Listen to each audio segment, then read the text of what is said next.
तो हेलो दोस्तों, पिछले क्लास में हम लोगों ने मुगल साम्राज्य के इतिहास में पार्ट 1 देख लिया था। पार्ट 2 स्टार्ट हो रहा है। अगर पार्ट 1 नहीं देखे हैं तो प्लेलिस्ट में जाइए और पार्ट 1 देख लीजिए, उसके बाद पार्ट 2 देखिएगा। ईरान में हुमायूं ने सफावेद शाह की मदद ली। जब ये ईरान चल गया, हार करके ईरान चला गया, तो वहाँ सफावेद शाह की मदद ली। उसके बाद 1555 में दिल्ली पर फिर से कब्जा कर लिया। 1555 में फिर से दिल्ली पर कब्जा कर लिया। 1556 में एक इमारत में दुर्घटना से उसकी मृत्यु हो गई। एक इमारत में दुर्घटना हुई जिससे उसकी मृत्यु हो गई। उसके बाद आता है अकबर। उसके बाद अकबर शासन किया था 1556 से 1605 तक। यह अकबर 13 वर्ष की आयु में ही अकबर सम्राट बन गया था। 13 वर्ष की आयु में ही अकबर सम्राट बन गया था। ये 13 वर्ष की उम्र में ही सम्राट बन गया था।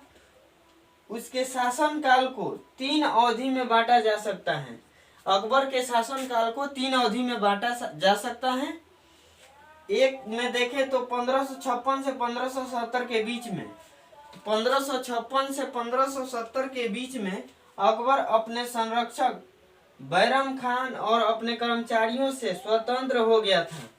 ये अपने संरक्षक बैरम खान और अपने कर्मचारियों से स्वतंत्र हो गया था। ठीक है। उसके बाद देखें, उसने सूर्य और अन्य अफगानों, निकटवर्ती राज्यों, मालवा और गोंडवादा तथा अपने सौतेले भाई मिर्जा हाकिम और उस बेगों के विद्रोहों को दबाने के लिए अभियान चलाया। क्या चलाया? अभियान चलाया। उसके बाद 1568 में सिसोदिया की राजधानी चित्तौड़ पर कब्जा कर लिया। फिर सिसोदिया की राजधानी चित्तौड़ पर फिर से कब्जा कर लिया। कितना? 1568 में। 1569 में रणथंभौर पर फिर से कब्जा कर लिया। रणथंभौर और चित्तौड़ दोनों पे 1568 और 69 में फिर से कब्जा कर लिया। अब देखें दूसरा नंबर, दूसरा अवधि देख रहे हैं। पहला अवधि था 1556 से 1570 के बीच और दूसरा अवधि है 1570 से 1585 के बीच। इस बीच में गुजरात के विरुद्ध सैनिक अभियान चलाए। इसने सैनिक अभियान चलाया गुजरात के विरुद्ध जब सैनिक अभियान चलाए तो उसके बाद अभियान के पश्चात पूर्व में बिहार, बंगाल और उड़ीसा में अभियान चलाए। उस अभियान के बाद फिर ये जो अभियान चलाया बिहार, बंगाल और उड़ीसा में, ठीक है। उसके बाद 1579 से 80 में मिर्जा हाकिम के पक्ष में हुए विद्रोह और जटिल कर दिए। मतलब जो विद्रोह था वो और जटिल हो गया, यानी कि और बोले तो गहरा हो गया। ठीक है। अब इसके बाद शासनकाल को 3 भागों में बांटा गया था, तो 2 भाग देख लिए थे। तीसरा भाग था 1585 से 1605 के बीच। इसके बीच अकबर के साम्राज्य का विस्तार हुआ। उत्तर पश्चिम में अभियान चलाए गए। उत्तर पश्चिम यानी कि उत्तर दिशा और पश्चिम दिशा में अभियान चलाए गए। सफावेद को हराकर गांधार पर कब्जा किया और कश्मीर को भी जोड़ लिया। अपने राज्य में कश्मीर को भी मिला लिया। मिर्जा हाकिम के मृत्यु के बाद काबुल को भी अपने राज्य में मिला लिया। यानी कि मिर्जा हाकिम की मृत्यु के बाद काबुल को भी अपने राज्य में मिला लिया। दक्कन के अभियानों की शुरुआत हुई और बरार खानदेश और अहमदनगर के कुछ हिस्सों को भी अपने राज्य में मिला लिया।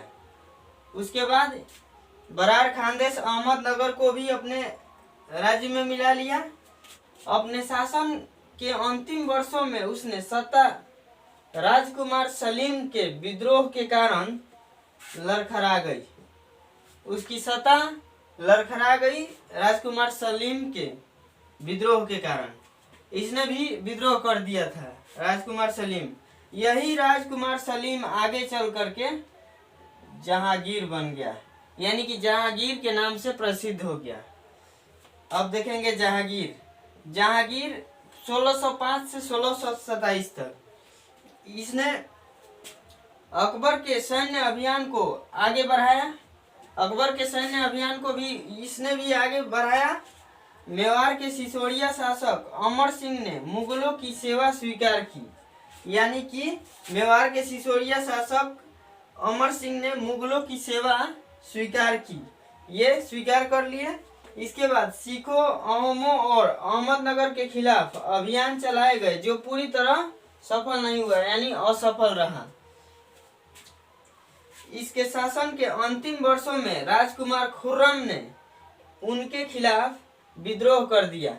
यही राजकुमार खुर्रम आगे चलकर शाहजहां के नाम से प्रसिद्ध हुआ और राजकुमार खुर्रम आगे चल करके शाहजहां के नाम से प्रसिद्ध हो गया। जहांगीर की पत्नी नूरजहां ने शाहजहां को हाशिए पर, यानी कि धारदार जो हथियार होता है उस पर ढकेलने का प्रयास की, जो असफल रही उसमें। तो ये हुआ मुगल साम्राज्य के इतिहास का पार्ट 2। अब जो बचा हुआ है उसको पार्ट 3 और 4 में देखेंगे लोग। तब तक के लिए अगर वीडियो आप लोग को अच्छा लगे तो प्लीज़ दोस्तों के पास शेयर करना मत भूलिएगा। और हाँ, अभी तक चैनल पे नए हैं तो प्लीज़ चैनल को सब्सक्राइब कर लीजिएगा। मिलते हैं नेक्स्ट वीडियो में।